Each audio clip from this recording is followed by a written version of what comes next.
Stephanie Bauer has combined her skills and talents as an architect, a teacher, and an artist. And she's very passionate about passing those talents on to other students in various workshops, both nationally and internationally. She's taught for 30 years plus, both at Parsons School of Design in New York, the University of Washington, and currently at the Cornish College of Arts in Seattle, Washington. She's based in Seattle. She's written 4 books, and they're very, I have 2 of them in my library, and they're very instrumental. Understanding Perspective, 101 Sketching Tips, Sketching Art Pack, and the Complete Urban Sketching Companion of 2020. So she will talk about those books later in the presentation. She was also featured in the last edition of Watercolor magazine with Uma Kelkar and Sherry Blaukoff. Uma was our featured artist, I think 2 months ago, and Sherry will be featured in February. So with that, I'm going to turn it over to Stephanie, and she will teach us today about various things, including how to draw arches. I'll leave it at that. Okay, can everybody see me? Like in a big picture? Okay, great. Hi, everyone. Welcome to my tiny little office in my house where I do everything. My name is Stephanie Bauer. I'm in Seattle, Washington. And my background is as an architect, and I work primarily as an architectural illustrator, but the past 8 or 9 years or so, I found out about an organization called Urban Sketchers. And it's a kind of it's a nonprofit organization, but it's really a global movement that's in every corner of the world. And it's literally just people who like to sketch on location. It's a little like a plein air group. I'm trying to still sort out what's the difference between plein air and urban sketching. I think it's a very fine line between the two of those. If there is one, it's more of an overlap. And I've had the privilege of writing some books here. I'll hold this one up. This one I really love. It's all about how to understand perspective when you're sketching on location. That was followed by 101 Sketching Tips. And I'm actually in the process of writing my 3rd book that I've actually written in its entirety. And it features urban sketchers all over the world. So I'm spending my days communicating with sketchers in Australia and Bhutan and Malaysia. It's pretty amazing. I just love it. I love doing it. And I love drawing. I love painting. I think because of my background as an architect, I actually really love the drawing part. I know a lot of painters draw very little and then paint a lot. And I'm always trying to achieve a balance between the two. And I'm going to talk, I actually taught college for probably 30 years. So I wanted to present something to you that was a little like almost like a lesson in a college class. I really want you to have something to take away. So I hope you have something to take notes with, because I'm going to throw some information at you that I hope will be helpful. And I am going to remove my own spotlight and pin the sketch that's on my desk. I failed to point out that Stephanie has taught at the last 6, I think, international symposiums for urban sketchers. I think the last one was in 2019. The one last year was canceled due to COVID. Yes, that's absolutely right. I get to travel all over the world and teach workshops. Darn this COVID thing. It's just really ruined my plans, and everyone else's.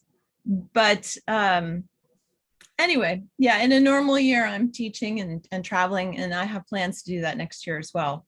So I'm hoping everyone can see my desktop. How long did it take you to do that?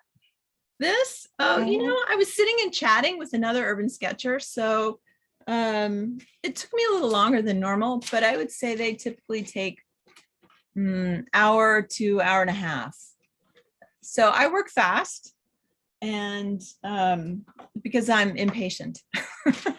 Anyway, this is the seat of government in Holland, the Rittersal and the Binnenhof, and it's a sketch that I did a few years ago. And I pulled it out to start this talk because I wanted to explain my approach to setting up a sketch. I think it's because I'm an architect, or was an architect, that I always look for a big shape to start with. And so I'm going to show you a couple of different examples of that, and then we'll relate it to sketching arches. So here's this whole sketch. The way I started this sketch was with a single shape. And it was this rectangle. And this was the first thing I sketched on my paper. So I looked for big shapes. Then I added this triangle. And then I add everything else. And I sketch things out in light lines at the beginning so that I can make sure that everything fits on the page. Some sketchers, and I think a lot of artists too, will just start with one piece.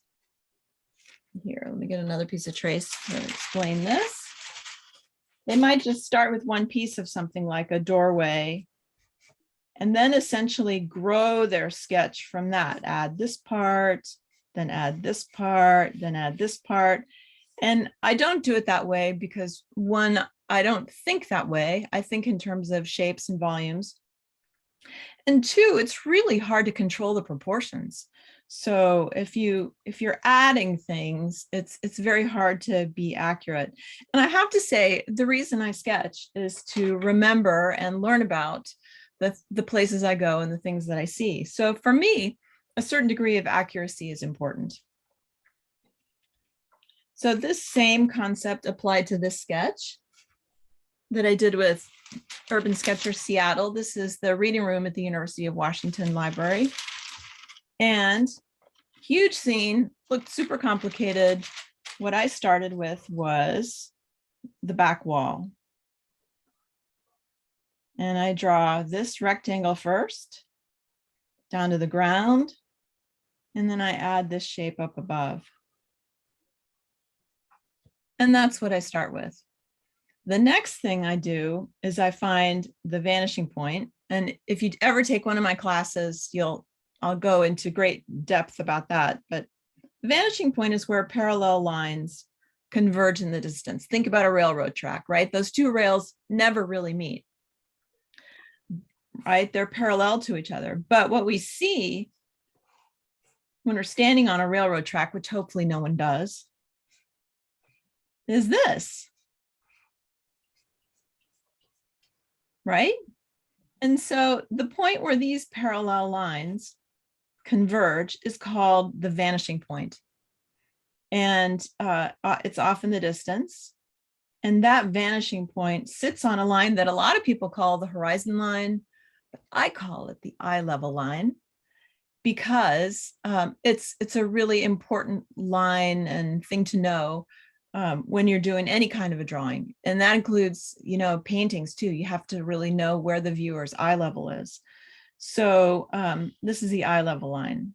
So there are 3 steps when I start any sketch. 1 is to draw the big shape.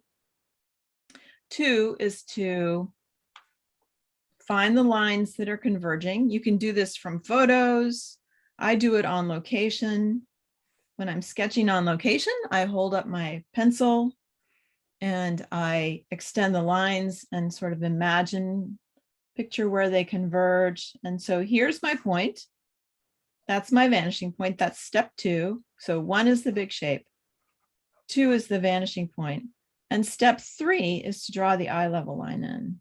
You'll notice it's very low. And this also represents, this is the back of my head. I don't know if you can tell, where I'm sitting in that room. So those three things are super important. So 1, the big shape, 2, the vanishing point, and 3, the eye level line, AKA the horizon. But this is a perfect example of why I don't call it the horizon line. Where the heck is the horizon, right? I cannot see the horizon where basically where the ocean would meet the sky is the horizon. But I can determine pretty easily where my eye level line is. So I use the eye level line. And we'll go to another sketch. This is a sketch I did during a workshop in Italy. I teach here every year. And this is in a hill town called Civita di Bagnoregio. And I also started with the back shape, with the big shape here. And I'm also starting to introduce the concept of arches a little bit. All right, I started with this shape.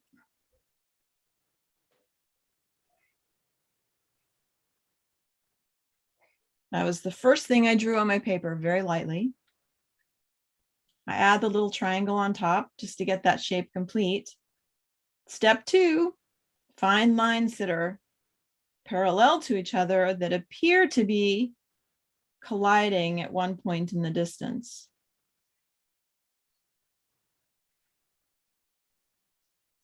And there, that's my vanishing point. And then my eye level line is here.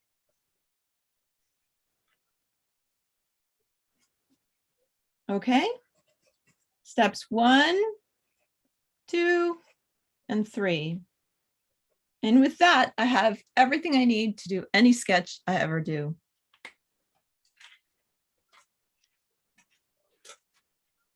So you'll notice that this space has a lot of arches.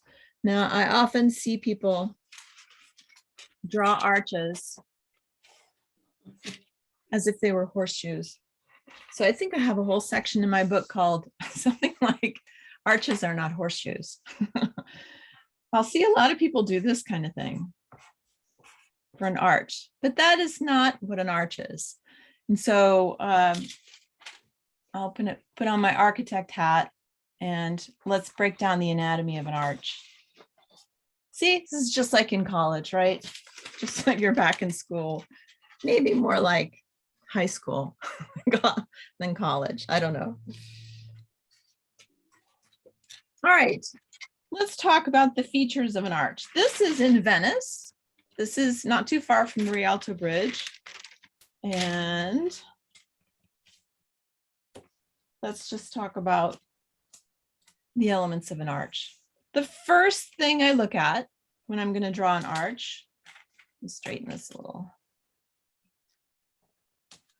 is not the arch shape itself, but in fact the shape under the curved part.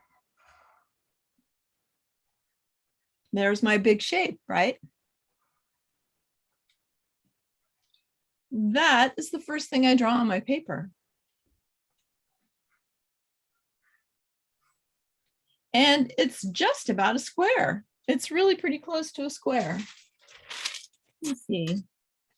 If you look for squares in architecture, you will find them everywhere. Look, it's a square. And, you know, in Renaissance architecture in particular, that's certainly not an accident. So I look for the shape under the arch. Some arches are tall.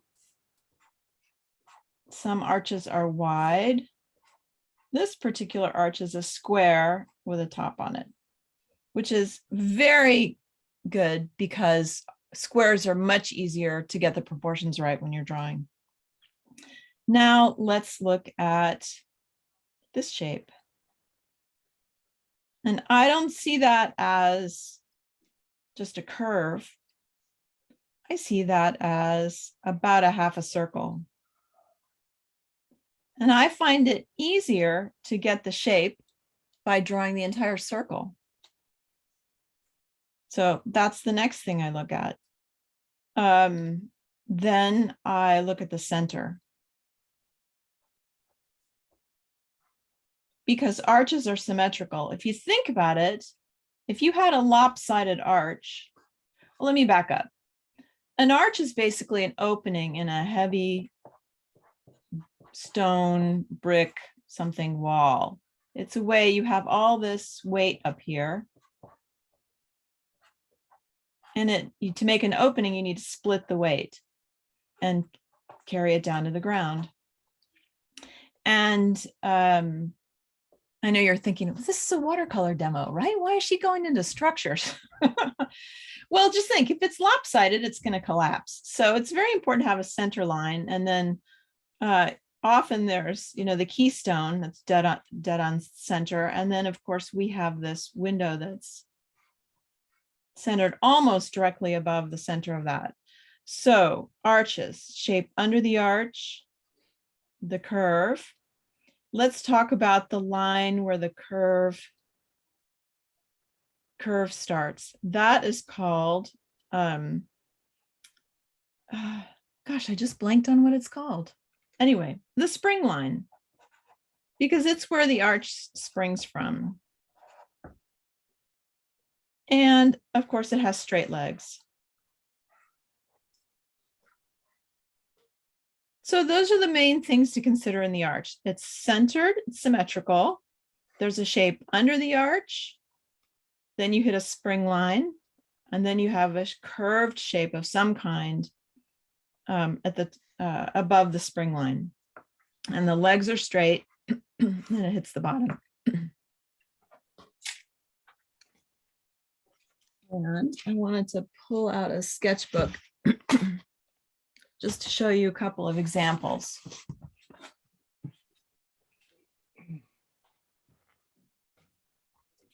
So this is in fact a sketch of that scene. And another piece of tracing paper.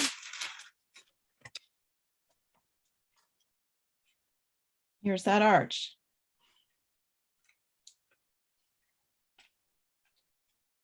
Okay. And let's see, here's another arch off in the distance. Same principles, straight legs. This is a tall, skinny arch. And then a curve above the spring line. Here are tiny little arches. In this sketch, same thing, straight legs, curve above the spring line. There's the shape of the proportions. Here's some more. This is in 2-point perspective. So let's start with our demo. And I'm going to do a quick analysis of this scene. See, I know I can draw it really fast, so I can talk about it a little bit at the beginning and set it up, because I'll draw it quickly.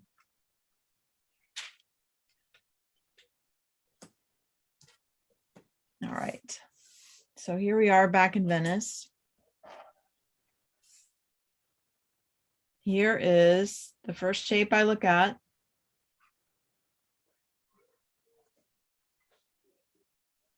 Then I find the center line, and I will draw this in very lightly. I may not draw that long strokes and dot thing, but I will draw it in. And then we get, Renaissance architecture has lots of half circle arches, right? And here's our spring line, which happens to be at the top of the columns. Here's the corner. Then there's a space. This shape is replicated. And then we get another circle. So Stephanie, this is when you're drawing this in, you're using pencil? I am. Okay. Yes, we will do it. All right, next thing I'm going to do is try and find the vanishing point. So I'm looking at all these lines on the ground. It's better to use the lines on the building. Let me switch to a different color. On the building, because often the ground is sloped. and it'll throw off your vanishing point. So the tops of the columns, let's just use the ground. So I get a vanishing point right about there. It's pretty much in the center in this direction and slightly below the middle here. And then that's my eye level line. Now let's talk about what happens over here on the side. So this is looking straight on at an arch. What you see on the side, what happens to arches in perspective? I mean, circles in perspective, they become ellipses. And I pretty much always draw in the entire ellipse when I'm sketching arches. So the top of this arch hits the corner, translates to the vanishing point, and comes out. And we get an ellipse and the beginning of another ellipse here. This will probably start to make a little more sense as I now transfer this information into my sketchbook. And I will talk about materials and the watercolor materials and things as I come to them. All right, here's a slightly smaller one to use. And here's my sketchbook. Okay, this sketchbook is pentalic. It's about 5 inches by 8 inches, and it's a great size. It's very portable, and it has nice 140-pound cold press paper in it, which is unusual for a sketchbook. A lot of them have thinner paper, including this one. No, not that one. This one. I actually also really like this Hanamulla. It's a little bit bigger. You can tell it's a little taller. And it has thinner paper in it. But this is my basement during the pandemic when it was 166 degrees outside. But it's also a really nice sketchbook, this Hanamulla. Moleskine is another one, or Moleskine. And those are all good sketchbooks. All right, let's talk about transferring this. I use a kneaded eraser. I have a little piece of a kneaded eraser. I carry all my dry equipment when I'm on the road in a plastic pouch, zippered pouch. I have one pouch for dry and one pouch for wet. So my watercolor kit fits in there. Let's see, I use mechanical pencils. And I know you're probably thinking, but in art school, they taught us to use like the softest, chunkiest pencils possible. But I like this mechanical pencil. I put 2B lead in it. It's a 0.5 millimeter. And it's, I don't have to sharpen anything. Carrying a sharpener is just really not fun. So I use a mechanical pencil. I avoided it for a long time and then finally just gave in. And I've never looked back. I also, you're gonna laugh, but I also use a straight edge because it helps me to snap lines really quickly and accurately, and it saves me a lot of time. So I really recommend using it especially for doing architectural sketches. But if you find it slows you down or messes you up or makes you too obsessed with the details, then just set it aside and don't use it. So, all right, let's talk about how to start this sketch. I would typically, let's start with the ground, maybe somewhere in here. I block it out lightly. And I'm doing it a little darker than I normally would so that you can see it. But this is the corner. I can make adjustments based on what I'm doing if I feel like I need to do something different. So that first shape was a square. If I put it right about here, my half circle arch is going to go here. My window somewhere up here. I can start to visualize how it's going to fit on my page. And then I'm going to get a little bit here on the ground. So that might work. All right, so I'll go back and I'll firm up that square. I'm going to eyeball a center line and lightly draw in my circle for my arch. Okay, the vanishing point, as we found before, was on the center line, but a little less than halfway up. So maybe like here. That's step 2. And I'm, working a little quickly because I know that this is going to be put online. So you can always look at it again and follow it and stop it and study it if you want to. All right, so there's an arch.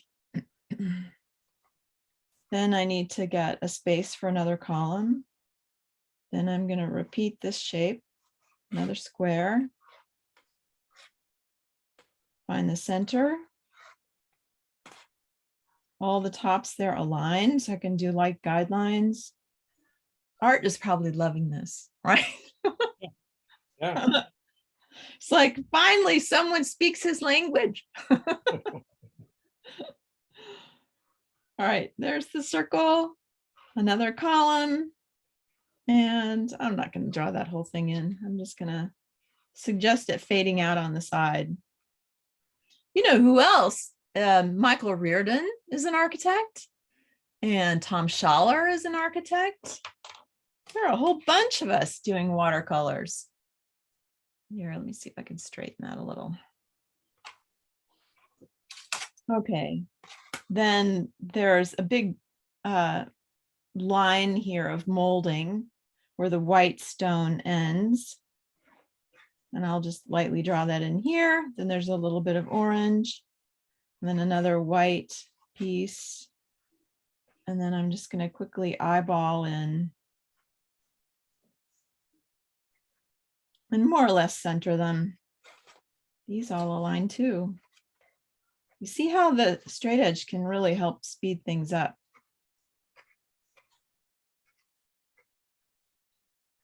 Okay, that's there.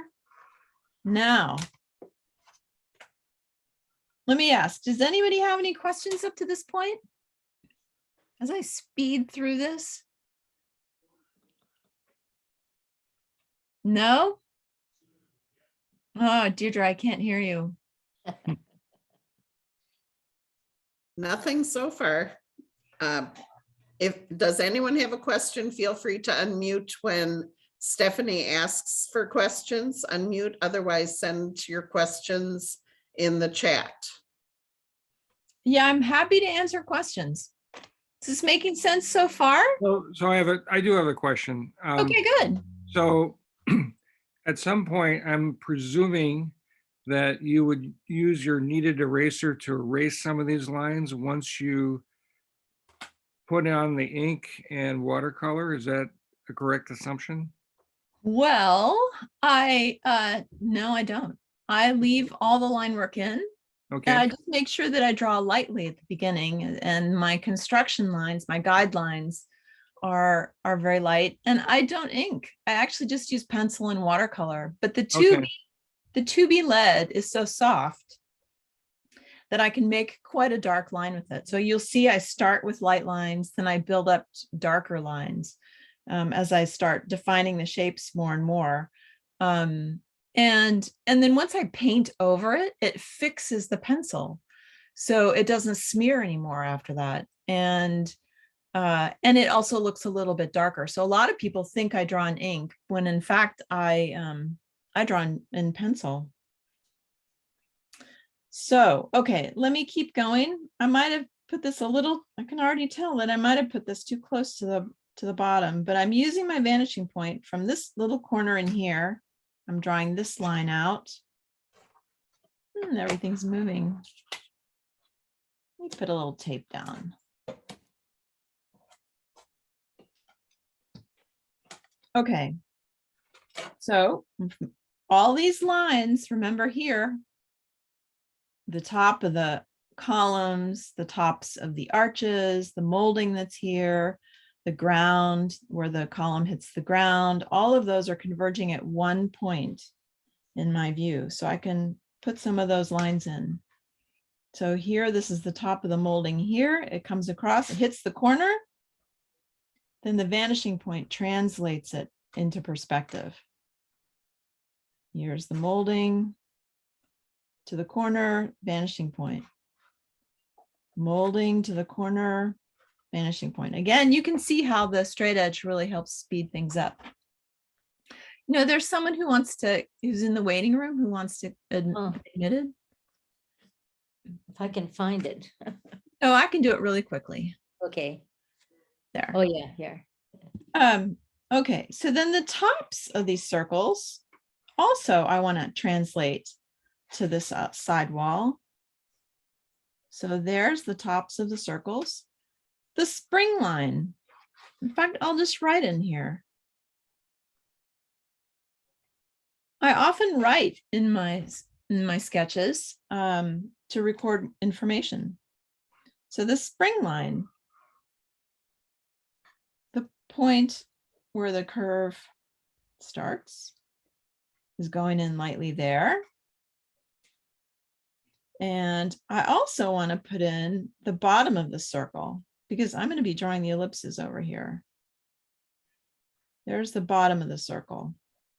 Okay, I'm going to hold it up so you can see it a little bit better. Hope it makes sense so far.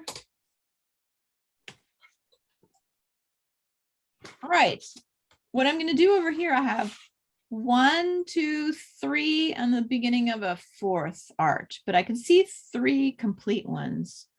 And in perspective, the ones in the distance are really squished together. That is a technical term, squished together. So Stephanie, we have a question from Lynn. She wants to know what excites you in terms of selecting a subject. And I guess, is it the place where you're at, or, you know, there could be a number of things. I'm guessing a lot of it is the architecture. Yeah, you know, I don't really like to draw objects so much as spaces. I really think of architecture as the backdrop for space. So if I see an interesting, you know, collection of buildings and they form interesting spaces in between them, I love that. That's probably my favorite. The other thing is, I've made an entire career practically on just doing 1-point perspectives because they're so much easier.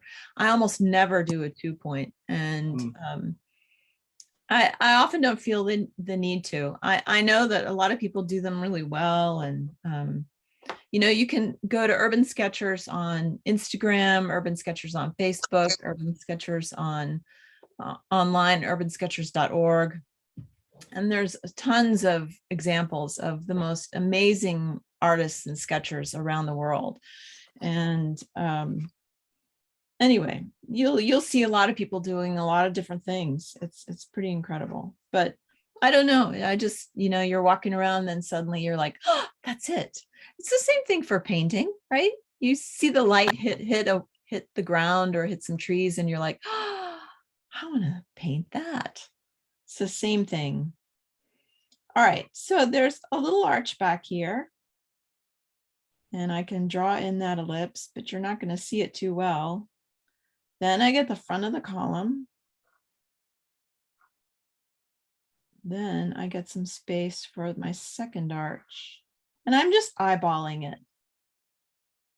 I'm not worried if it's terribly off. But there's my ellipse going in. And the reason I do the ellipse is because it helps me get the shape of the arch in correctly. And so it looks believable. Here's another column, front of a column. And then the next column I'll put, I'm probably stretching it out a little too much, but I kind of like it. Somewhere in there. And there goes another ellipse. This shape would be really hard to get if I didn't understand that it was part of a bigger shape. And then here, we're just going to get the piece of another one starting. So, So we have a comment from Barb who says that you're doing a great job of explaining. Must be the 30 years plus of teaching, right? yeah, oh well. Well, I think I was born to teach, honestly. It's probably what my favorite thing to do. One of these days I'll stop the illustration work and I'll just do the teaching. But thank you. I appreciate that comment. Thanks very much. All right, so now I can start adding some more information in and heavying up these lines. And I'm going to keep it pretty sketchy. And because I want to get to the painting, right?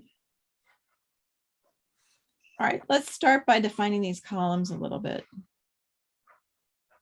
Now the arch, it's the funniest thing, but it's easier to draw. Easier to draw an arch in segments. I hope you can see this. Like that curve, if I try and do it all in one line, it's really hard to control. But if I know where the center is, I can do a piece and then a piece. You see it already collapsed a little there. So I do it in segments. It's much easier. And here we get one. And here. Then there's the top of the columns. That she put the vanishing point. I heard that. And there's a little bit of molding that goes around the outside.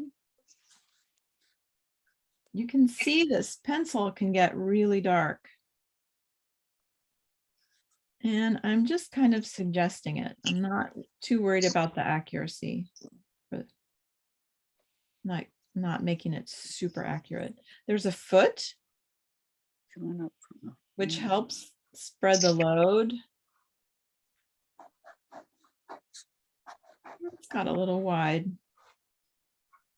And I need to add some thickness, right? There's a side to this column and an underside to the arch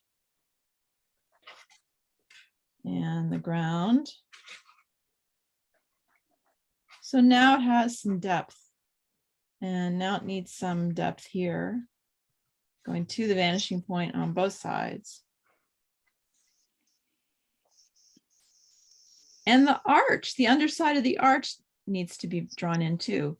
In this space, in this bay, we can actually see the entire underside of the arch. It's important to give materials thicknesses. Otherwise, they just look like they're cardboard. Here, we only see one side. And then the other side disappears behind the wall. And same thing here. Okay, I have this molding here. I can heavy up that line a little bit. And here, let's get this window in. I draw the opening. And then I put the trim, the white trim around it. And it has some depth. And I can put some pencil in there to darken it too, even though it's quite light in the photo.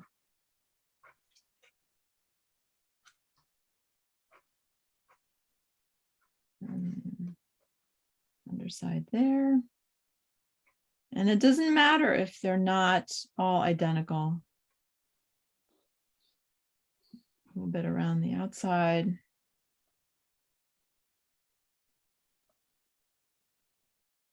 And I can darken that a little.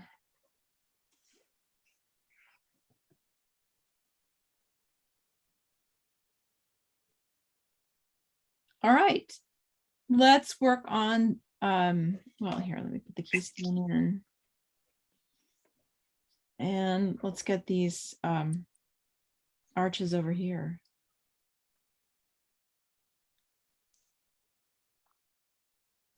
You know what? I'm finally going to use an eraser because I think I made it too pointy. It's quite a lovely rounded shape.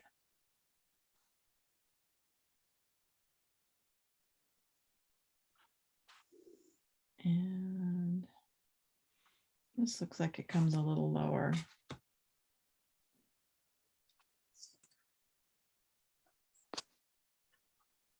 Here is the top of the column.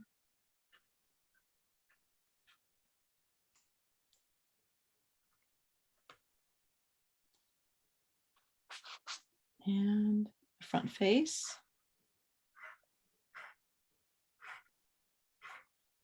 And the thickness of the column. Comes up here, and then we get an inside arch.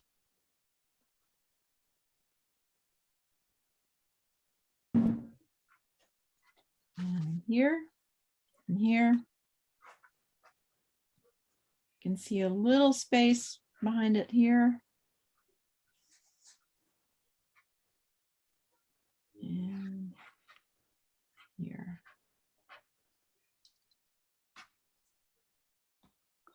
There's a little bit of molding around it.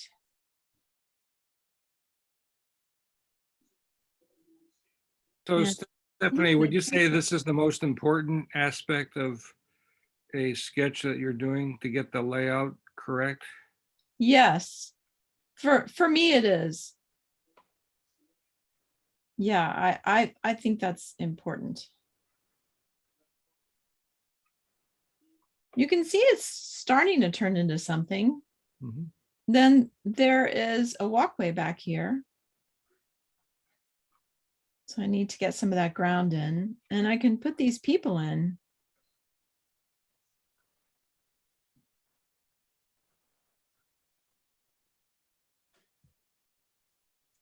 And there are some more arches back here. I'm just going to suggest those because I'll probably paint those in.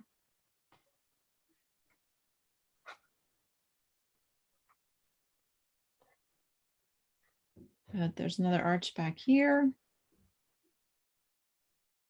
And it continues through over here.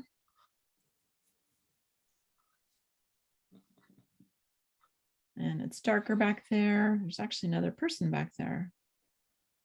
Even though they're further back, the heads all align in an eye level sketch.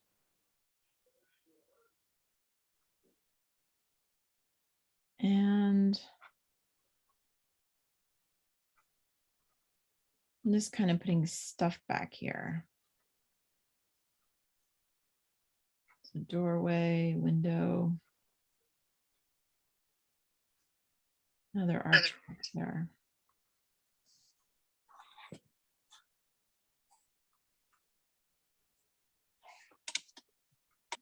And I'm not really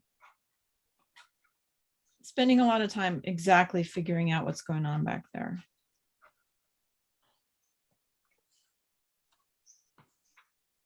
I can even just put in a few more people over here. All right, that's mostly it. Oh, let's get the ground plane in.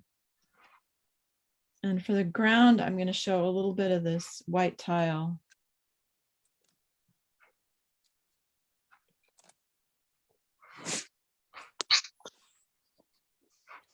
And there's some more.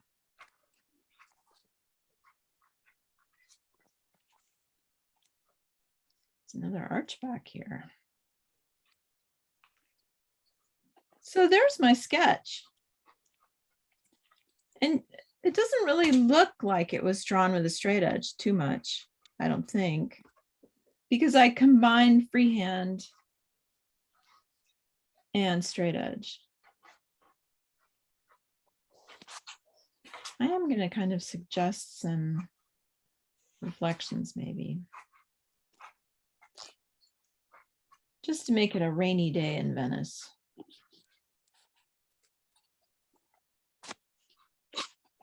background. Okay, I think my sketch is done. Wow. Does anybody have any questions about it? So can you talk a little bit more about the alignment of the heads and why that is? Yeah, it's a characteristic of eye level perspective sketches. Here's a sketch from Venice that when you're standing and everyone else is standing and you're all roughly between 5 and 6 feet tall, then all the heads align. It doesn't matter if the person's in the foreground. I hope you can see this. In the foreground or in the background, all the heads align. Get another piece of trace. Because theoretically, your head or the viewer's head aligns with that, I forget what you call it, the The eye level line. eye level line, yeah. Yeah, I don't know if you can see it. Let me make it a little darker here. There's a person here. There are people back here and people back here.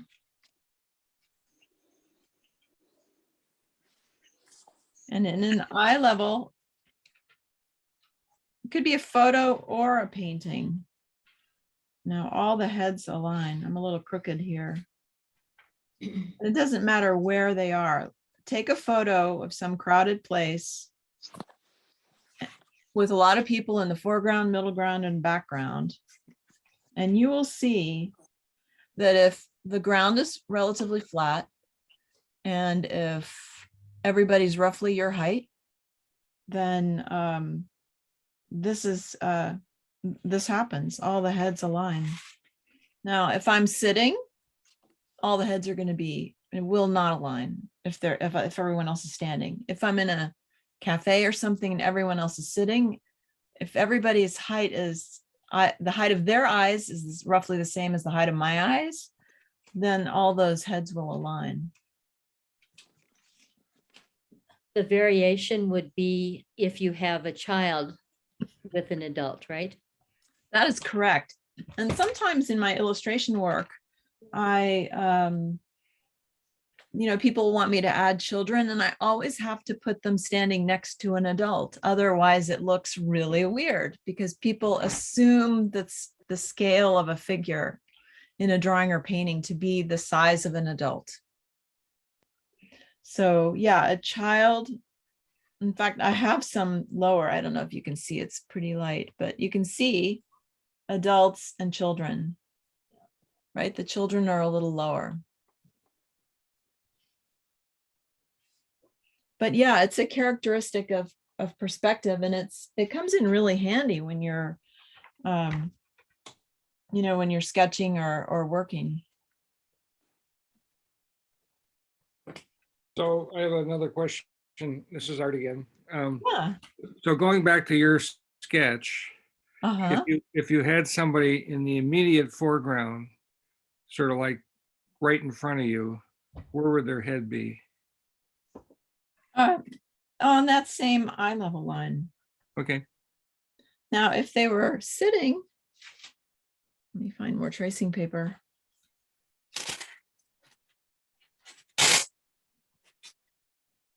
Art's gonna like that sound too. Yep. Tracing paper.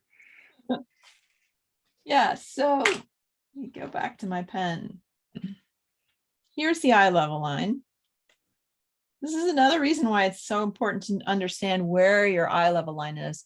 And it doesn't matter if you're on the 50th floor of a building. It doesn't matter if you're at 30,000 feet in an airplane. All the vanishing points live on the eye level line. So there are a whole bunch of reasons why it's important to know what your eye level line is. So yeah, the people I just drew are here. People in the background are here. Somebody in the foreground would be right there. Mhm. I could add people forever and just put their heads along the eye level line.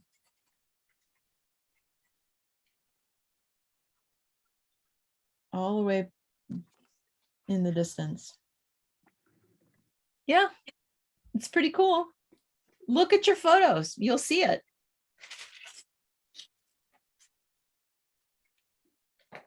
Okay, any other questions? I see I drew this really quickly and pretty sloppily.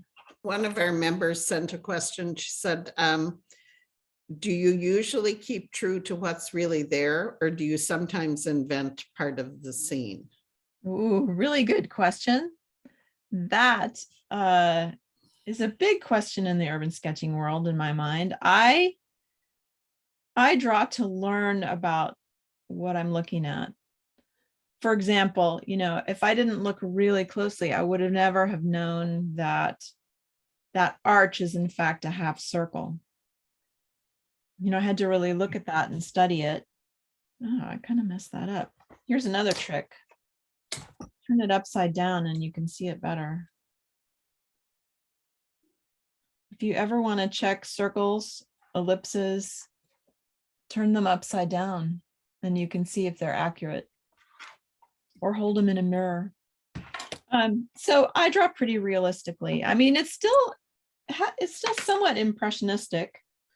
But if my goal is to learn about what I'm drawing, then I do try and make it fairly realistic. I think when you put people in, it helps the viewer to know the size of the building that you are looking at. That is absolutely true and super important. Yes, absolutely. It gives immediately gives scale to whatever it is that you're drawing or painting. One of these days, I'll write a book on perspective for painters. And I can still see that little bump out there.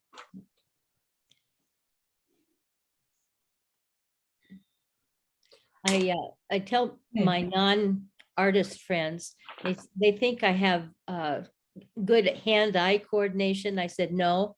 I said, it's really the ability to see. And you're showing us how to see more than we knew how to see before you explained to us. That's about the nicest thing you could say to me, because that's exactly what I'm hoping to do. So, all right, let me talk a little bit now about the watercolor. So I carry my watercolor kits in these little pouches that you can get on Amazon for next to nothing. I typically use this Winsor Newton Sketcher's Pocket Box. And I actually cleaned my palette for all of you, which is a big deal. And I loaded up with colors, but I really only maybe use 4 or 5 of them. I use a very traditional color palette that works well for architecture, to be perfectly honest. This is still bugging me. It's probably just going to keep bugging me. Anyway, I love the Sketcher's Pocket Box. I've bought every travel palette known to humankind, and I always go back to this one because it's just small and light. It has 3 wells for mixing, and it works great. And what I do when I travel, this is gonna be a little tricky to see, but I get corrugated plastic from a crafts store, and I cut a lap board. This will be easier to, I can show you later if you want. But I clip my, I put some Velcro there too, because I can actually Velcro it, or you can clip it. And then I take a medicine bottle. So when I was traveling in India, they wouldn't let you take an easel anywhere. And I was really happy that I had this little lap board because I pulled it out and could sketch with this in my lap. Then my sketchbook clips to the board. Then up here, I put a little piece of scrap paper for testing my colors. and fill this with water, and it works great for traveling. It's really thin. This piece is probably about 12 by 15 and fits in my backpack. And it works great for when you're traveling. So try that thing off. Here we go. I'll talk about the colors I have in here. I have Winsor & Newton, French ultramarine, cobalt blue, manganese blue, which is similar to cerulean blue, but doesn't granulate and is a little bit brighter. So I actually really like manganese. This is Winsor & Newton burnt sienna. It's a different color from the Daniel Smith burnt sienna. This is permanent alizarin crimson, yellow ochre. Then those are actually the main colors that I use are the French ultramarine, occasionally cobalt blue. I could get away with French ultramarine, burnt sienna, my red, permanent alizarin crimson, and yellow ochre, and be happy. I could do just about any painting I ever do with those 4 colors. But to get a little variation, I sometimes use these at the bottom. So this is New Gamboge. This is Daniel Smith New Gamboge. Daniel Smith Pyrrole Orange, or as we say in Texas, Pyrrole Orange.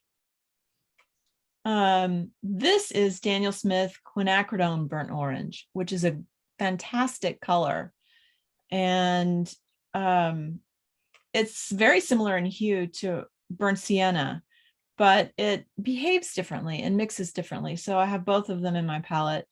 This is probably a cobalt that I used in Croatia 2 years ago and haven't used since. This I'm playing with, it's Daniel Smith Graphite, and this is sap green, which I use sap green as a base, but immediately hit it with burnt sienna to dull it because it's too bright a color.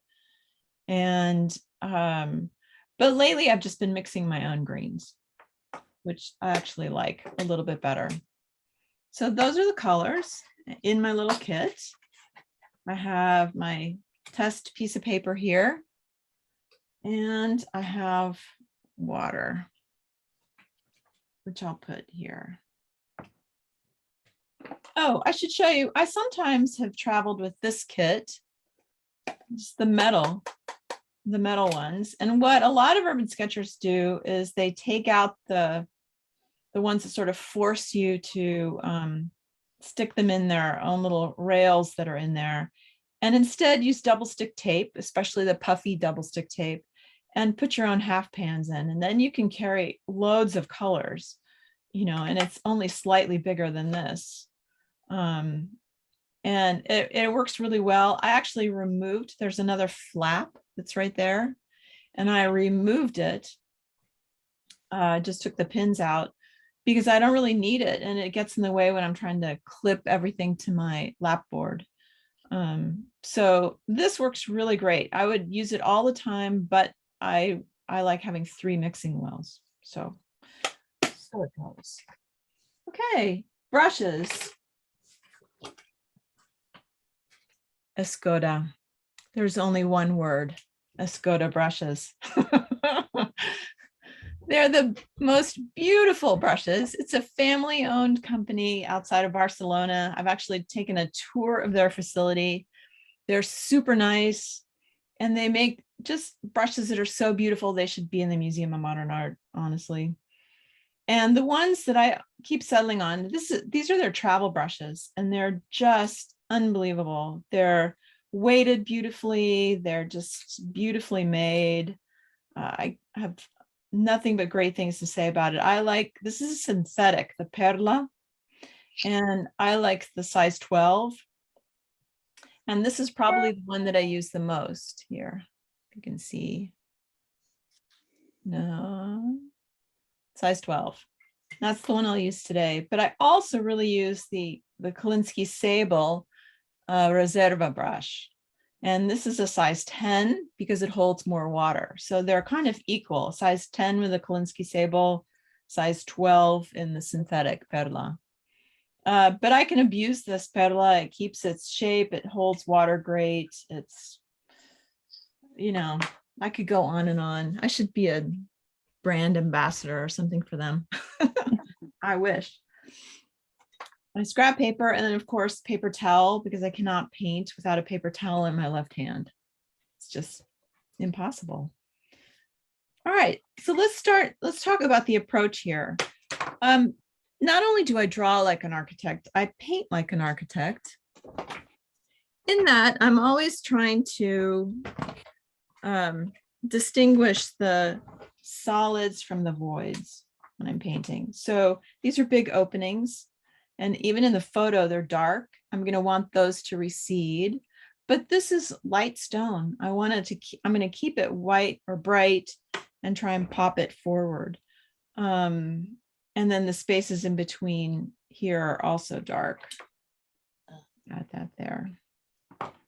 So, but I usually start with a little bit of underpainting of yellow ochre. I hope everybody can see this. Very thin yellow ochre. I also leave a lot of white. And you're all painters, so you know white is super important. But I leave white very intentionally in kind of diagonal swaths. And it seems to kind of mimic the direction of the sun. So here, I'm still messing with this. This is embarrassing. And it'll be on YouTube for all to see. Oh, well.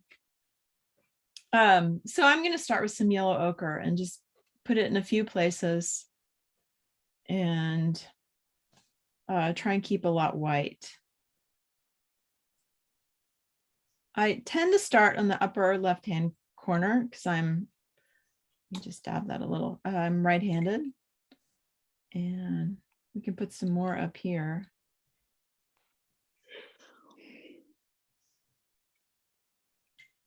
It's getting a little too dark, I think.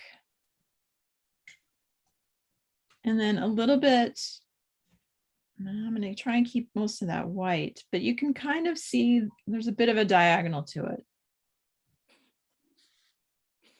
I want to make sure the edges sort of blend out. And I need to put a little bit on the ground too. But again, I'm leaving lots of whites. I'm not really putting, I don't think I'm going to, maybe a little bit in here, right around the eye level. And maybe a little bit over here.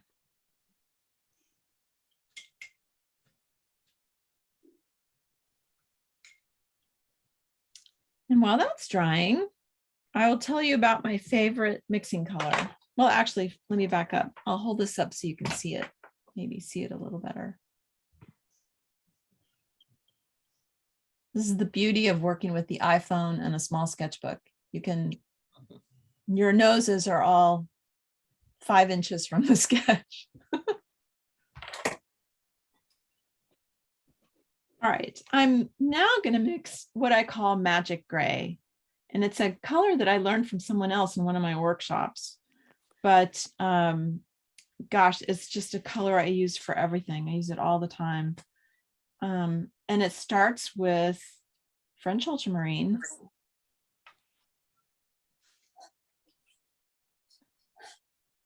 To which I add some burnt sienna to make it into a gray, kind of a bluey gray. To which I add about 3 molecules of permanent alizarin crimson because it's so strong. And I can tweak it there. I needed to add a little more blue. I can make it a little redder, adding a little more permanent alizarin crimson. And I get this color, which to you will look like a gray because of the lighting. But to me, it's a beautiful purple blue gray. And I use it for a million things. So this is almost drying, but what I'm gonna do first, actually, I'm gonna make it a little pinker, I think.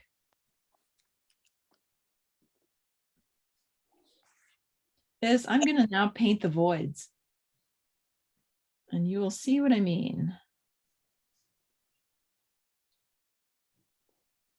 And I try and leave some whites.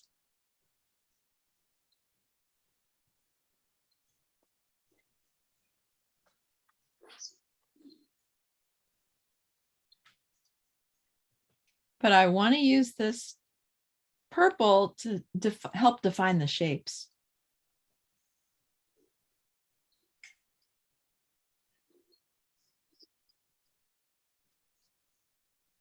And as I come down here, I'm actually going to drop in a touch of pyrrole orange just to brighten it up a little bit at eye level and let it mix with everything. Now I will add more layers to this to define those shapes a little bit more. Actually, let me do this right side too. All right, here, I'll try and make it a little darker at the top and a little lighter towards the bottom.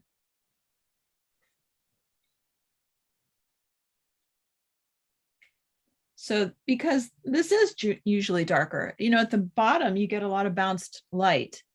But at the top, that bounced light isn't really reaching way up there. So it's,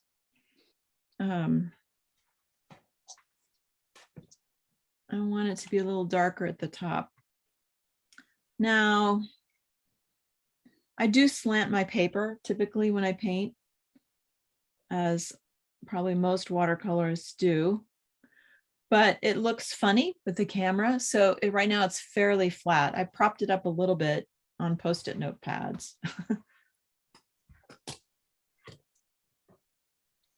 And here. Yeah, not so much there, but I'll need a little bit here too. Barb asks, you're painting from a photo now. Would you use the same approach if you were painting on site? Really great question. Yes, I'm doing my best to approximate what I would be doing, exactly what I would be doing painting on site. Really good question. Thank you. All right. So there's all the underpainting. And with the underpainting, I can already see that the shapes are better defined.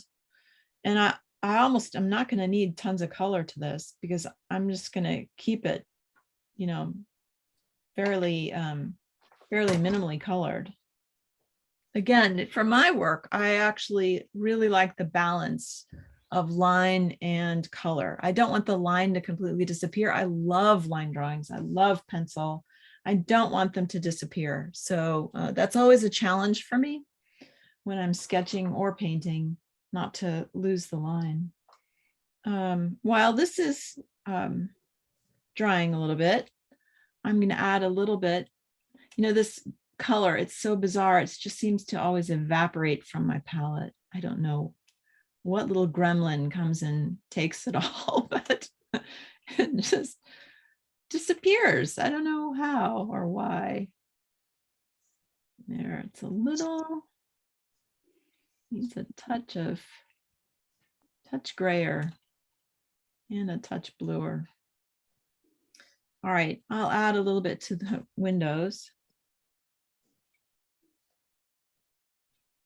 at the top, but I think I'm going to try and show a little reflected sky. So I'm picking up some cobalt blue at the bottom. Might work. Might be too dark.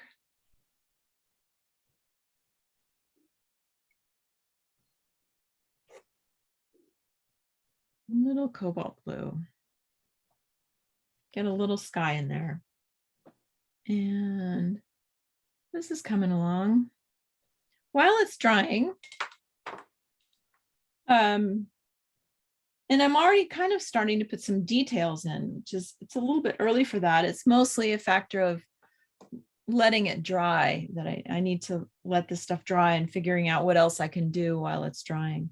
I am going to make up some shadows, and I'm going to want to cast these shadows down this way. I'm going to probably go from the column capital to the edge here, and that follows the vanishing point as well. That should hit the same point on all these. Oops, I already smeared it. I filmed a few years ago, I filmed online classes through Craftsy. And when you're filming these classes, you only get one take. And I was mortified. I thought, well, what happens if I make a mistake? I mean, who only gets one take? And they're like, no, people love it when you make a mistake. For one, because it's like everybody makes mistakes. And two, they wanted to see how you correct it. So there you go. Occasionally some mistakes. All right. I think this is dry enough that I can now work some of this orange in, the orange wall. And for that, I'm going to mix some pyrrole orange with some yellow ochre, and I'm going to drop one into the other, maybe even a touch of permanent alizarin crimson to make it a little more salmon colored. That's probably pretty good. So now I'm going to paint this upper layer and then this strip in here in this orange. Oh, got it a little thin. And I'm very conscious of the shapes that I make at the top and the bottom. And leaving some whites. Now I'm going to just pick up some straight up yellow ochre and drop that in while it's still wet. Work that into the corner.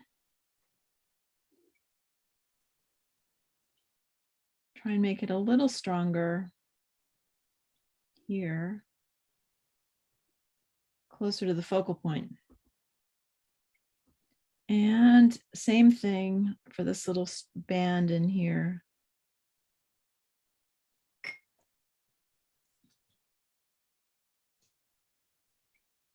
Drop in some yellow ochre, because you always want to change the color ever so slightly as it fills in an area.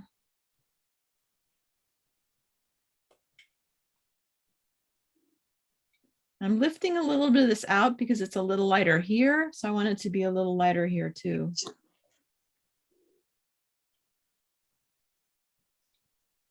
And I'll put a little bit here.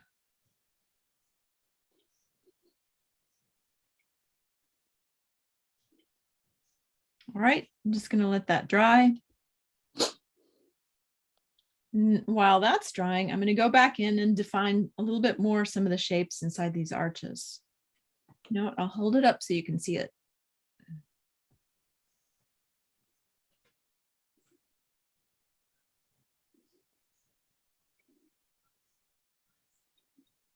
Okay, so I'm going to probably darken the spaces at the back.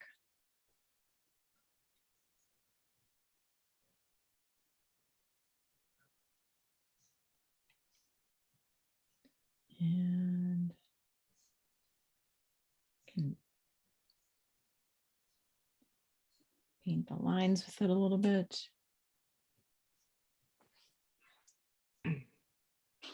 It might need another layer in there. We'll have to see when it dries.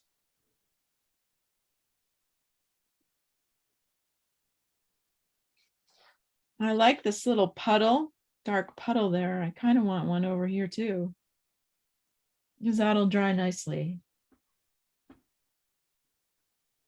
And get the color right behind Do you it. ever use markers instead of watercolor? No, not since like my junior year in architecture school. Okay. No. They're a little too, I love the variation that you get with watercolor, right? Yep. And okay. Now, while that's drying, I'm going to work on these shadows. And here is an example of how the quinacridone burnt orange will work, I hope. Here.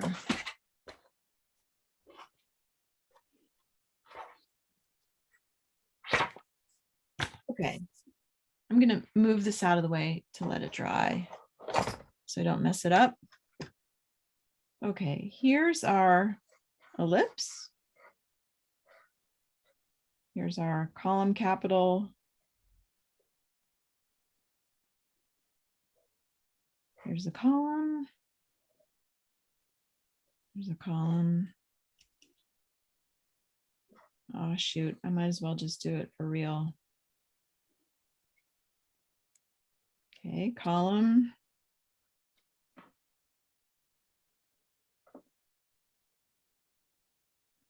Front face of another column. And there's the depth, the thickness of the column,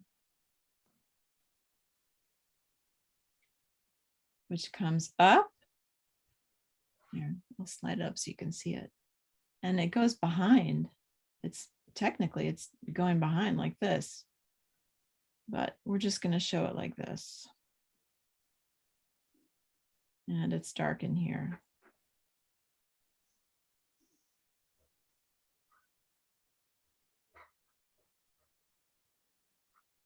And then another one here.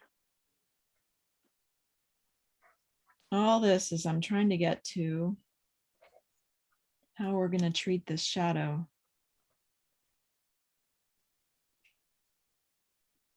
And the shadow line is going to come across like this.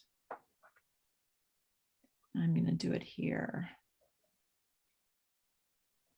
And I'm going to go back to my magic gray, but I think I'm going to try wetting it a little first.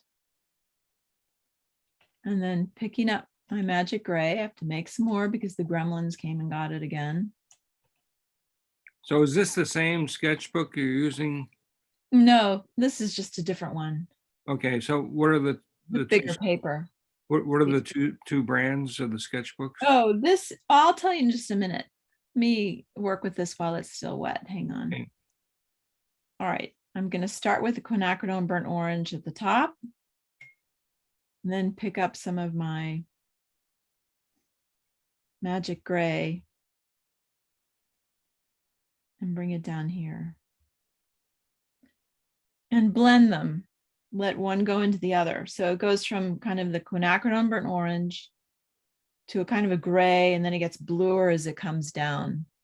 And what that's going to look like in the sketch is a glowing underside to those arches.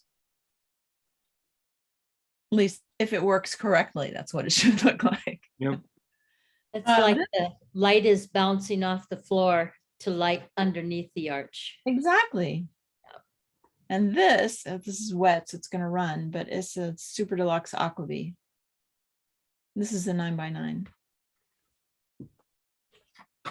All right, let's bring this back and see if it works. So I never know if I should start with the quinacridone burnt orange at the top and then bring it into the purple, or start with the purple and bring in the quinacridone burnt orange. Let's try the opposite way that I just showed you. I do wet it a little bit to buy me some time for blending.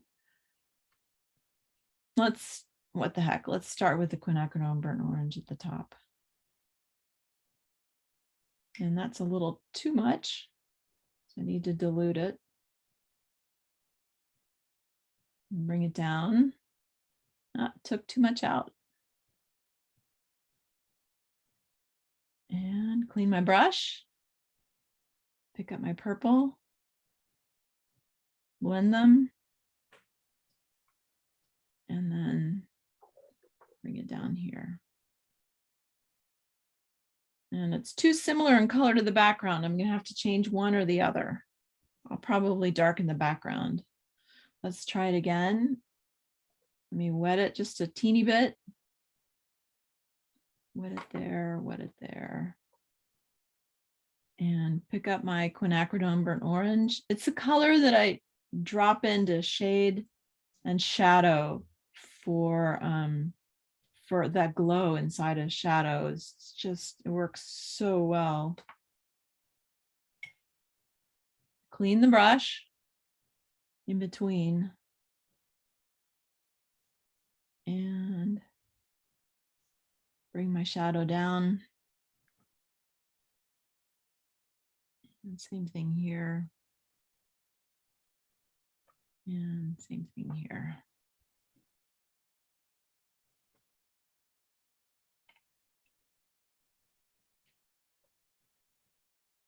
Needs to get a little darker.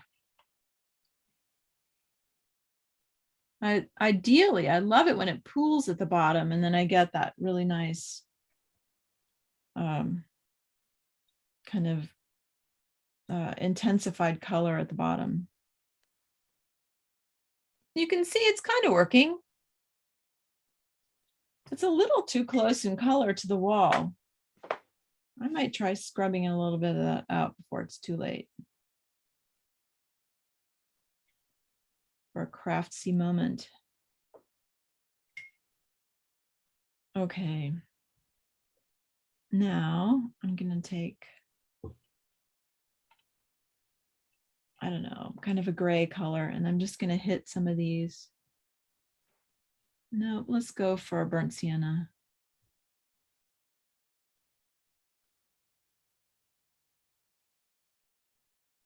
Some of these little edges.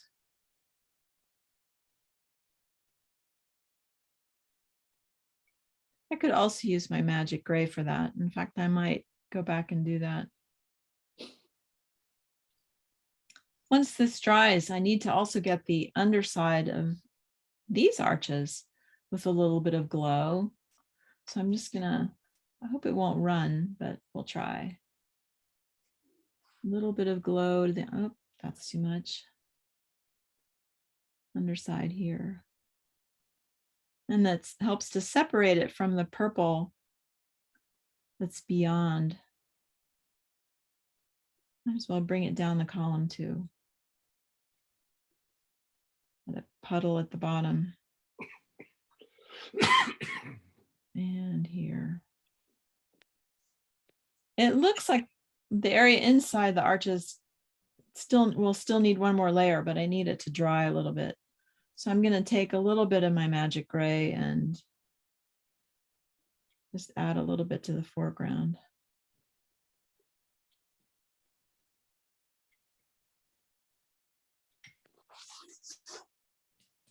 And I do need to darken that. So let me make a gray. Anybody have any questions? The sketchbook, name of the sketchbook or the brand, This is a Pentalic. Pentalic. Mm-hmm.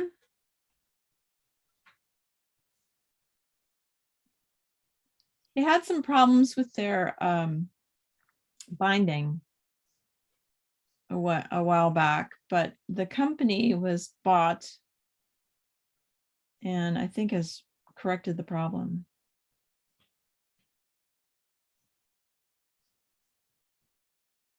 All right, I need to cast a little bit of shadow back here and a little shadow here.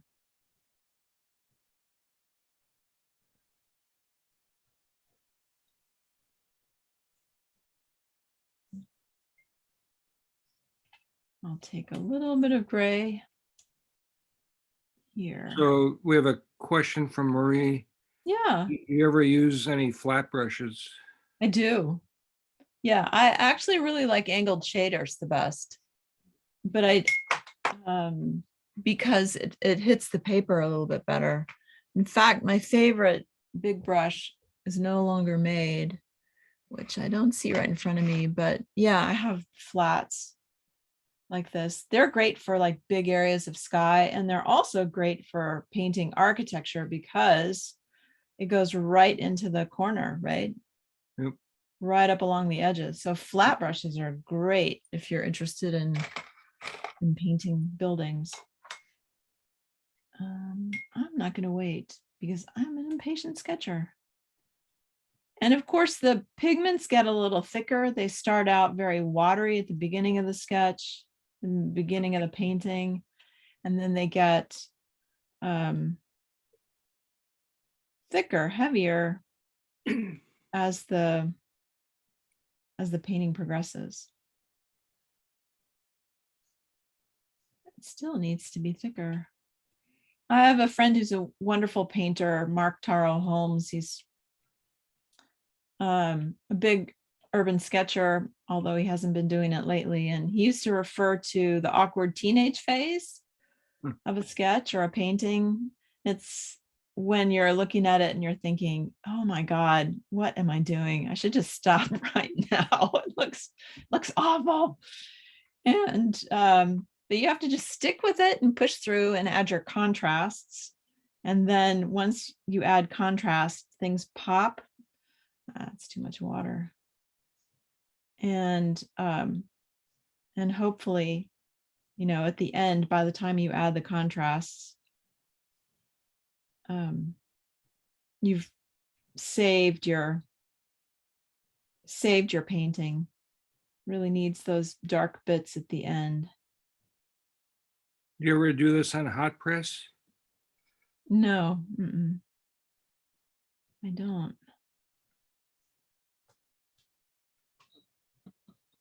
This needs a little bit more in there, maybe another bit of orange. That's too much.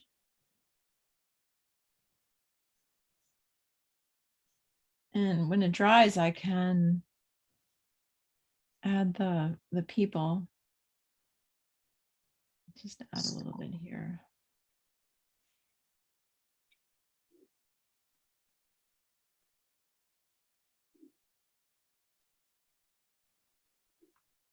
I think those little dots, highlights in color really add something to the You painting. mean these? No, I'm thinking over on the right-hand side, right? Those dots? Yeah, yeah. Yeah, I know. A lot of people add them very intentionally. I tend not to so much, but you know what else I could do? I could just make it up.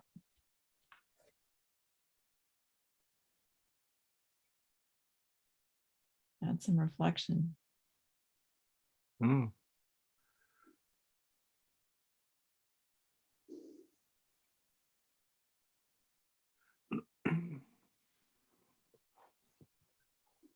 It needs a little something in the foreground, and I'm not sure what. I'm gonna add a little bit more yellow.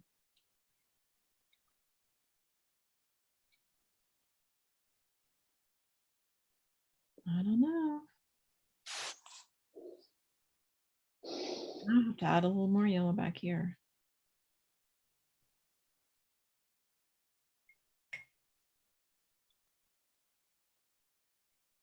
If you add too much, you can just wet your brush and lift it out.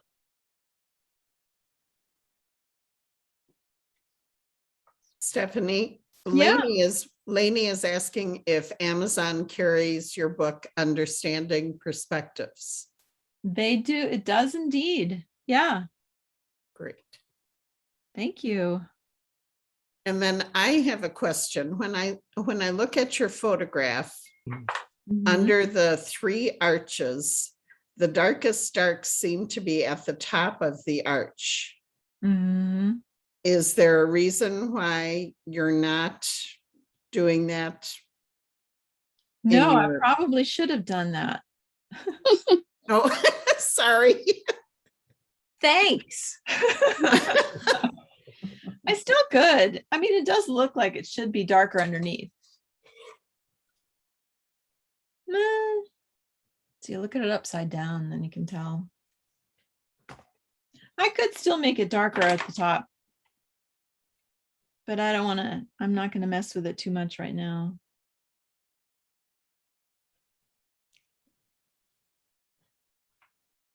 I think there's something so reassuring to see, look at a building and it looks correct. And even if you don't know why, But when you look at a porch or something and it looks wrong, it's so unsettling. And you're trying Yeah. to figure out what went wrong there. That is so true. When I lived in New York City, I'd always, go have coffee in a cafe somewhere, and there was always some local artist work on the wall. And I look at it and go, oh my God, they paint really well, but they don't know how to draw. And without the drawing or an understanding of what the drawing should be, that you can never correct a painting enough, right? You can paint beautifully, but if it isn't actually placed well, then there's no way you can save it. All right, then I usually sign my sketches up the side. Yeah, we got about 20 minutes left, so Mhm. for Q&A. Or a star, water media, demo.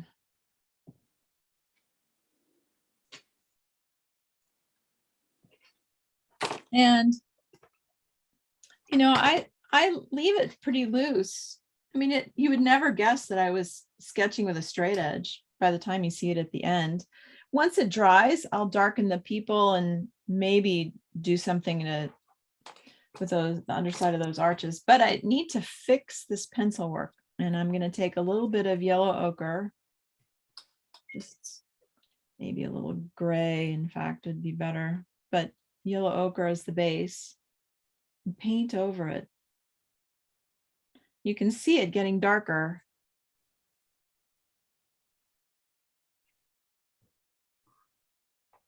There.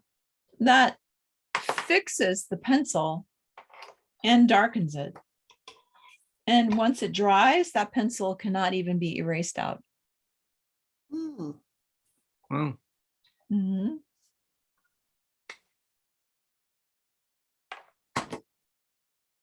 So there, I can poke at it a little bit more and add more things, but I probably won't for now. Oh, no, I did think of something.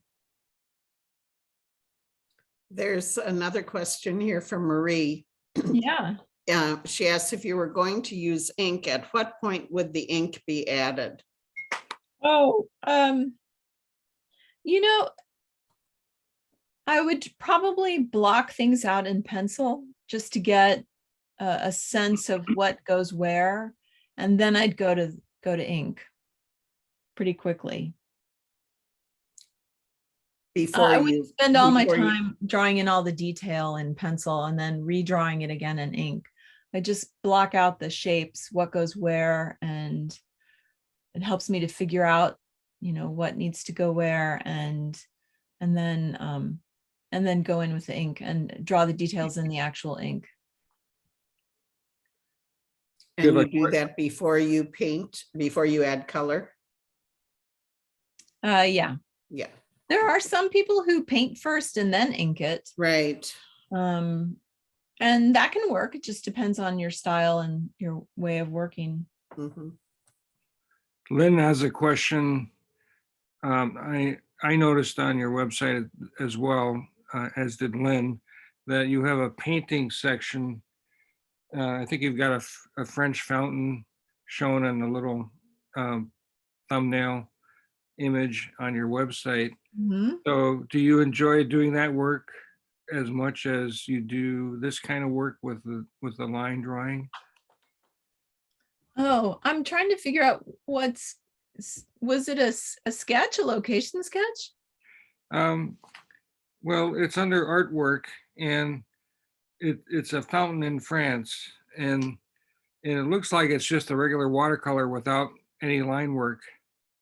Oh, there's probably line work underneath it. Okay, How Yeah. about, but This it's is- not a building. this Oh, is, Stephanie, this is Lynn. I looked at some of the work that was under that section called painting, and there were some very, very simple landscapes as well. I'd be surprised to know that there was drawing underneath there. I'm sure there was. Okay. I haven't, most of my work is on Instagram. And because of this book that I've been working on since March, that's taking all my time and energy, I haven't posted anything to the blog, and I haven't updated my website. So the best place to look for announcements is on the blog, which is drawingperspectives.com. Yes, the double entendre, drawingperspectives.com, and Instagram. I'm mostly post to Instagram, but you'd have to scroll way back to before the pandemic to get a sense for what the travel sketches are like. But it was quick. This captures a sense for the place. What's important to me is being able to remember. When I sketch on location, I'll look at this sketch, years later, and you'll remember the sense of the sun hitting the top of your head. You remember the smells, the sounds. I mean, it all comes back. So it's not only a recording what I see, it's so much better than just snapping a photo. I'm actually absorbing it. I'm learning about it by sketching it. And I really want to encourage people to, grab a sketchbook and sketch anything that you see. You sketch your cat, sketch your wine glass, there are a whole bunch of people who sketch food, and I'm putting a whole section on food sketching in my book.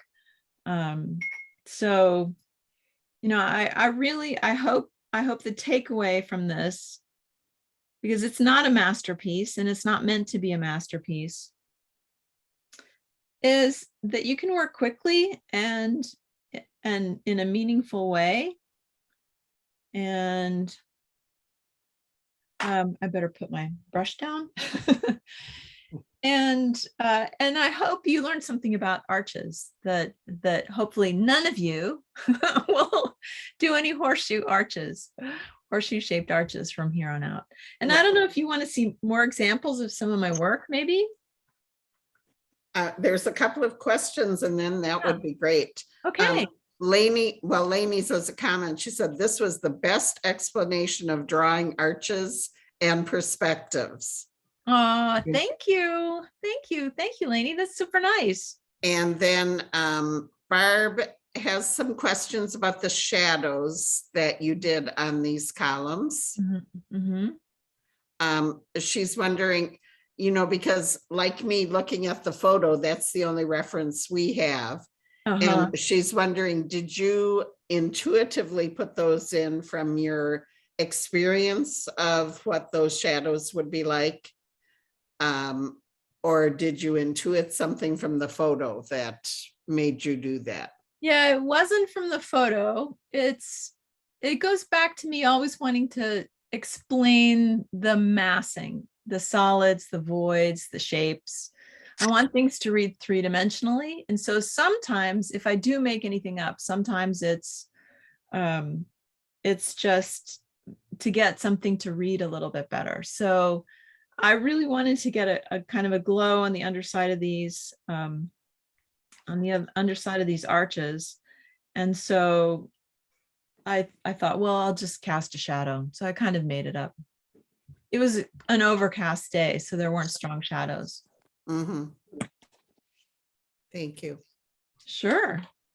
At this point, while Stephanie is getting her work, if anyone has questions, feel free to unmute and ask your questions directly at this point if you would like to.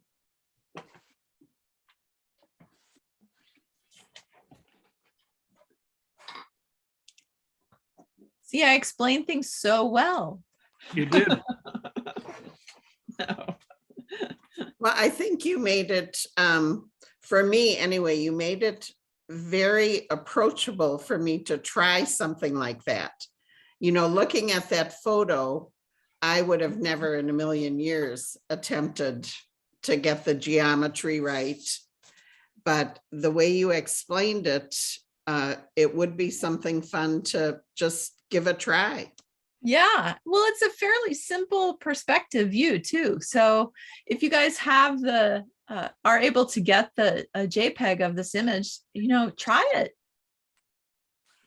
Try And I it. think what I will do, Cal is here right now, so he's listening. I'll ask Cal to post that photograph along with the JPEG painting. And then people can they print that out, Cal, from the website?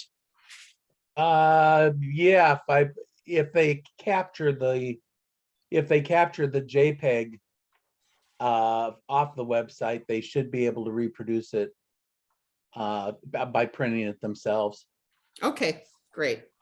Well, I hope everyone will give it a try. I just thought I would pull out. This is another way I work.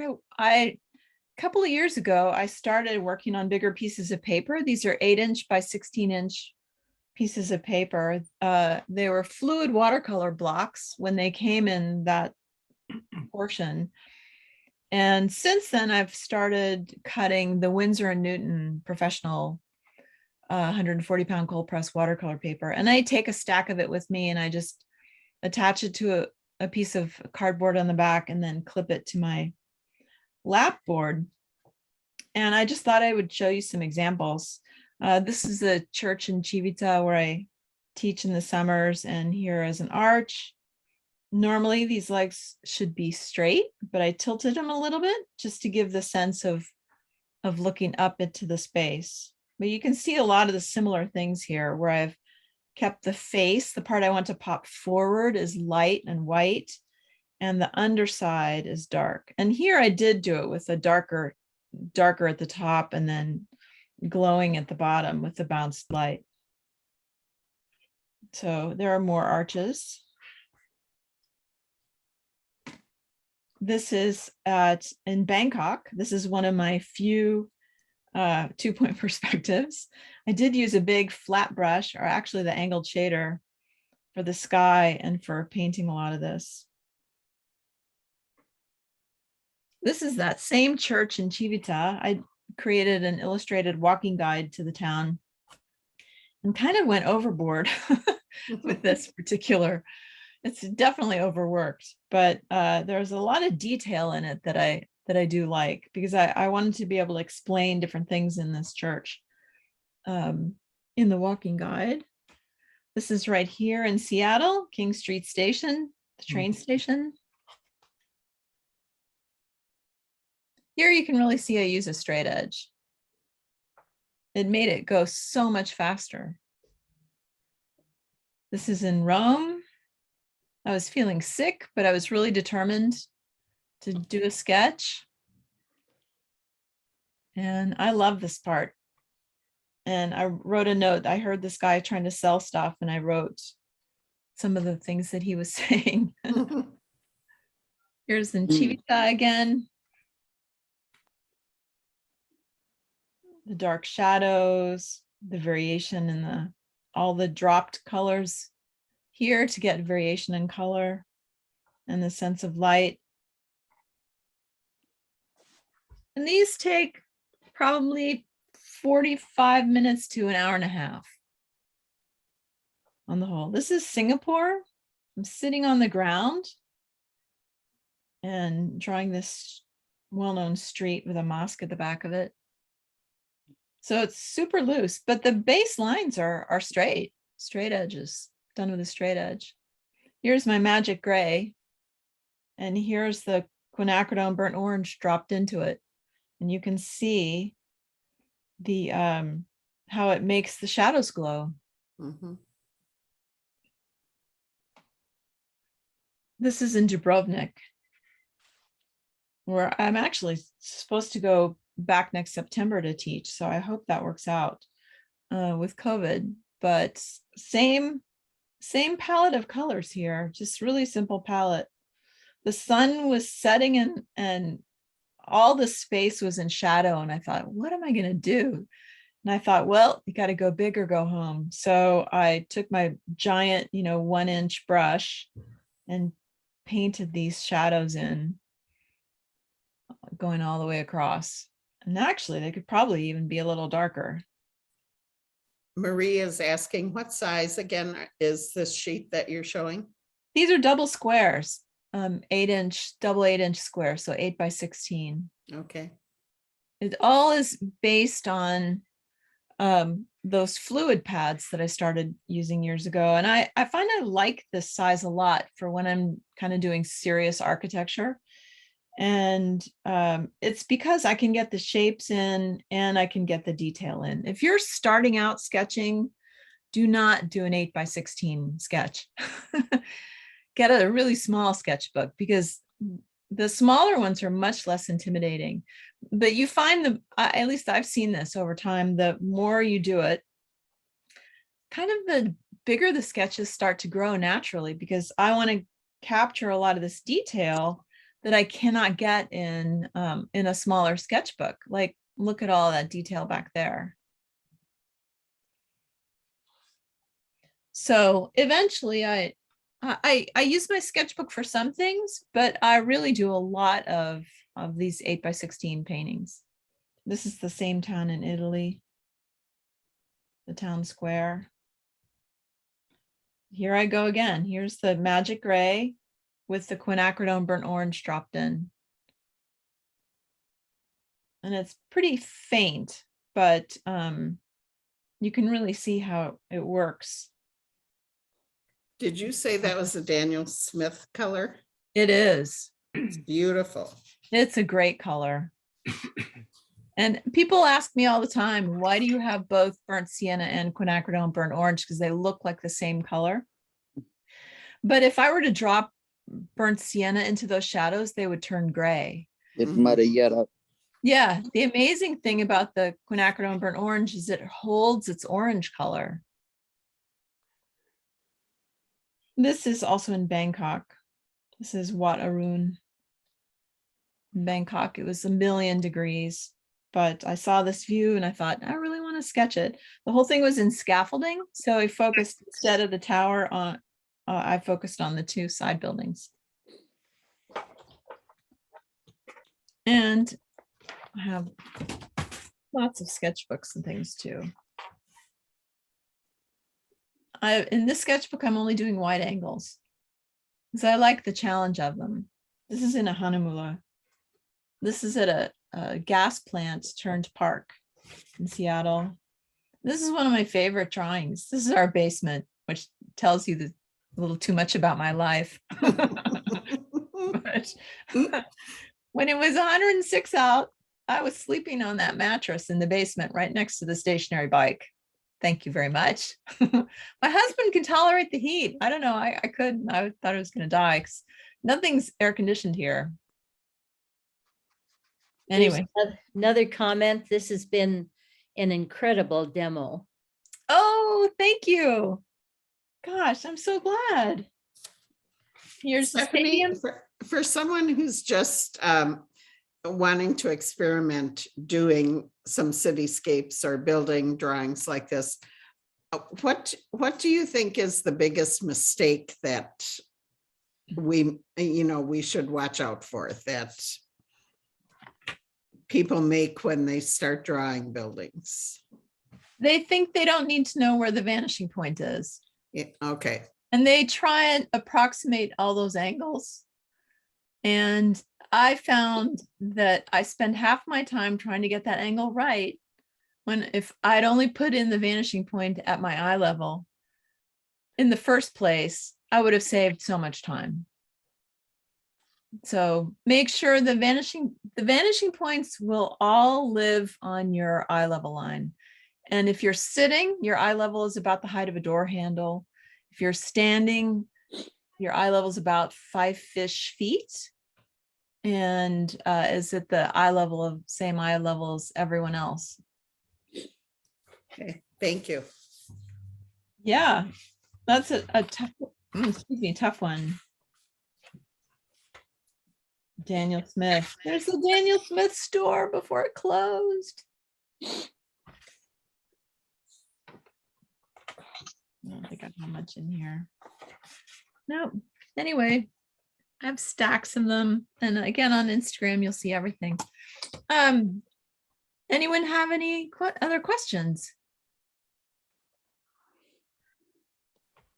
I'm gonna bring this back. Remind me again what the colors you used to mix the magic gray was. Ultramarine blue, crimson, and Well, first I start with the ultramarine. It's actually, I use French ultramarine.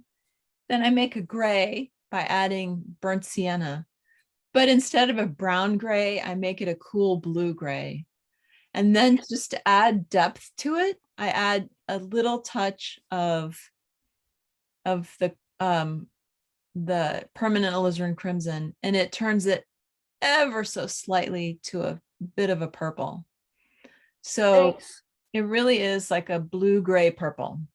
It's really more like a warm blue gray probably. And it works for all kinds of things. And if I'm painting over something that's red or yellow, I just add a lot more of the red, the permanent alizarin crimson, and make it more of a reddish purple.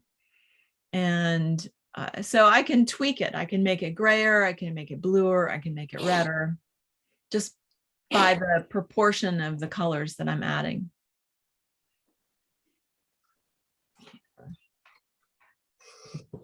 If there are no more questions, Stephanie, this has been just a really wonderful demo. And I'd like everyone to unmute and let's show our appreciation for Stephanie's work. Thank you, Stephanie. Thank you. Thank you. Thank you, Enjoyed Stephanie. it. You rock. Very nice. Thank you, everyone. Thank you for the privilege of doing this. It was really fun to do, and I hope you guys learned something.